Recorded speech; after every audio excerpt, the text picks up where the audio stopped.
Unfortunately, Ryan Shazier, the very talented and very gifted linebacker for the Pittsburgh Steelers, got hurt early on in the game. It wasn't due to a dirty shot. It was a tackle, right? It was a tackle that he was making, and unfortunately, he made the wrong type of tackle. They're trying to get the head out of tackling. Yep. And sometimes a player just, the way it goes, the way it happens, he hits the top of his helmet right into the ribs of Malone, the receiver for the Cincinnati Bengals, and compresses his neck down. He reaches for the back of his lower back. That was a scary part. I could see his arms were moving, but I couldn't see his legs were moving. So the good news, it sounds like he's going to be okay. Right. Spinal contusion. Spinal contusion. He spent the night in Cincinnati at Cincinnati Medical Center out there. So that's the good news. But that's like where it began. And then all of a sudden, guys started dropping like flies. And I'm telling you right now, I swear to God, I felt like Vontaze Burfict was trying to kill himself. I thought he was trying to commit suicide on the field last night. He was out of his mind.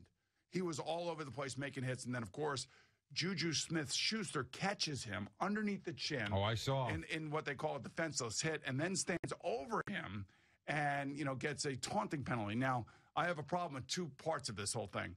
The first part is that there are two penalties, and there are two distinct penalties. One is when the ball is in play. That's the cheap shot. Back in the day, 20 years ago, that's not a cheap shot. That's a legal hit, okay? The second part of that penalty comes with a dead ball, and that is the taunting. And one wipes out the other, so there's only a 15-yard penalty. Yeah, I what you thought. It should be 30. There should be 30 yards there. Yeah. There's two distinctly different penalties, and the competition committee's got to look at that. And they have got to be much more severe with the penalty in a situation like this. So Vontaze Burfict gets carted off, kind of like Ryan Shazier gets carted off.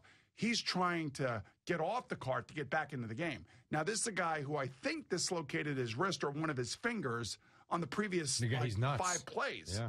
And I'm telling you, he's out there just throwing himself around. Now, after the game, Juju Smith-Schuster is trying to apologize about the hit. In the background, yeah, I know, you hear Antonio Brown screaming, "Karma, karma, karma," like he's happy that Vontaze Burfict is hurt, and he's happy that Juju Smith-Schuster did that.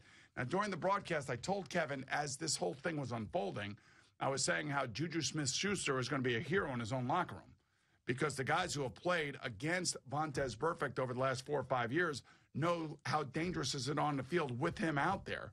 And he's the reason why a lot of this stuff goes back and forth. And Smith-Schuster happens to be a rookie, so this is his first foray or second foray into a game against Vontaze Burfict and the Bengals. And I mean, it's completely out of control. At the end of the day, I'm just